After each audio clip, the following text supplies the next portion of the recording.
আফগানিস্তানের বিপক্ষে টিকে থাকার ম্যাচে কেমন হবে বাংলাদেশের একাদশ। বাংলাদেশের জন্য ম্যাচটি এশিয়া কাপে টিকে থাকার। আজ আবুধাবিতে আফগানিস্তানকে হারালেও বাংলাদেশ যে সুপার ফোরে উঠবে তা নিশ্চিত করে বলা যাবে না। নিজেদের প্রথম ম্যাচে হংকংকে বড় ব্যবধানে হারাতে পারেনি বাংলাদেশ। এর পরের ম্যাচে হেরেছে শ্রীলঙ্কার কাছে। আফগানিস্তানের বিপক্ষে ম্যাচটি তাই হয়ে দাঁড়িয়েছে বিভিন্ন হিসাব নিকাশের। আবুধাবিতে এ ম্যাচে কি পরিবর্তন আসতে পারে বাংলাদেশ দলের একাদশে।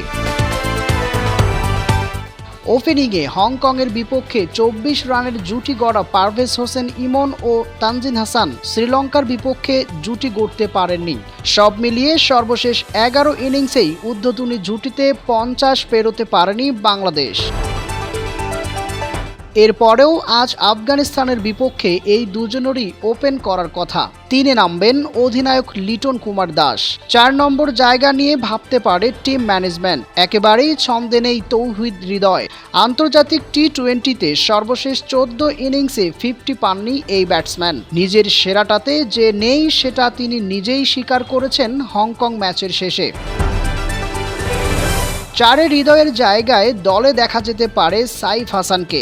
এশিয়া কাপের আগে নেদারল্যান্ডস সিরিজে প্রথম ম্যাচে হৃদয়ের জায়গায় নেমে 34 রানের অপরাজিত ইনিংস খেলেন সাইফ হাসান। তবে হৃদয়ের সামর্থ্য বিবেচনায় গুরুত্বপূর্ণ এই ম্যাচে তার ওপরই ভরসা রাখতে পারে team management.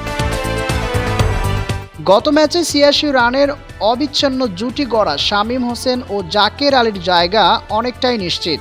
Spin bowling allrounder হিসেবে আছেন মেহেদী হাসান। ছন্দে নেই রিশাদ হোসেন। সর্বশেষ 6 ইনিংসের মধ্যে 4টিতেই রয়েছে উইকেট শূন্য।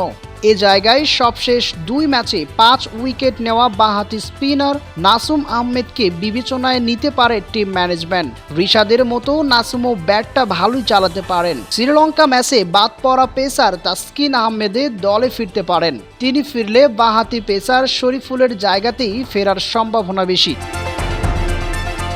মোস্তাফিজুর রহমানের সঙ্গে আরেক পেসার হিসাবে দেখা যেতে পারে তানজিম হাসান সাকিবকে। বাংলাদেশ সময় আজ রাত 8টা 30 মিনিটে আফগানিস্তানের বিপক্ষে মাঠে নামবে বাংলার টাইগার।